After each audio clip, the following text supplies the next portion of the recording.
হ্যাঁ রে রিনি, আজকে একটা দিন অফিস ছুটি নিতে পারবি না রে? কি যে বলো মা, এরকম হয় নাকি? অফিসে কত কাজ, দুম করে ছুটি নেওয়া যায় নাকি? এত খাটিস অফিসের জন্য, আর একদিন শরীর খারাপ হলে অফিস ছুটি পাবি না? না মা, শরীর সেরকম খারাপ না। কাল বৃষ্টির ঝাপটা লেগে গিয়েছিল। ছাতা নিয়ে যাসনি? ছাতা ছিল তো, তবে অটোতে বসে আসার সময় জলের ঝাপটা লেগেছে, তাই একটু সর্দির মতো লাগছিল। আসলে বছরের প্রথম বৃষ্টি তো, জানিস, আগে বৃষ্টিতে ভিজতে কি যে ভালো লাগতো আমার। এই বাড়িতে আসার পরেও বৃষ্টি শুরু হলেই ছাদে গিয়ে ভিজতাম। তারপর জ্বর বাঁধিয়ে ঘরে বসে থাকতে, কি তাই তো? আরে না রে, অভ্যেস ছিল তো।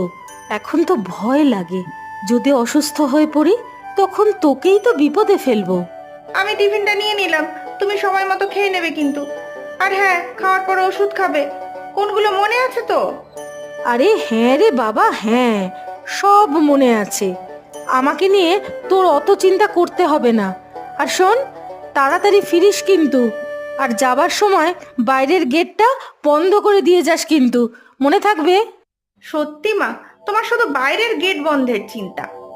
ওমা, চিন্তা হবে না?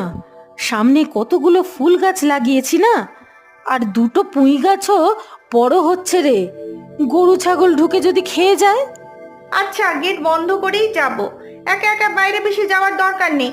আমি ফিরলে তারপর গাছে জল দেবে। আচ্ছা বাবা, আচ্ছা, আমাকে নিয়ে তোর অত চিন্তা করতে হবে না, আমি ঠিক থাকবো। আচ্ছা, আমি আসি, না হলে এবার দেরি হয়ে যাবে।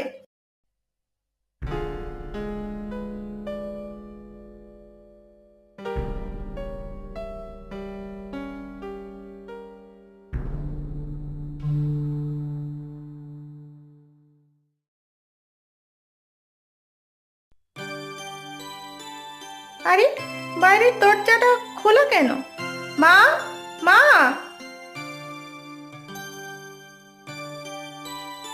মা, কোথায় গেলে মা?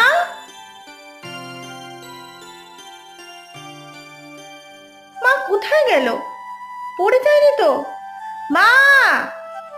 আসছি রে, আসছি। ঘরে ঢুকেই মেয়ের মাকে খোঁজা শুরু হবে। কোথায় গিয়েছিলে? তোমাকে দেখতে না পেয়ে তো আমি ভয় পেয়ে গিয়েছিলাম। দোতলায় গিয়েছিলাম রে, কতদিন যাওয়া হয় না। উপরে মাঝে মধ্যে পরিষ্কার পরিচ্ছন্ন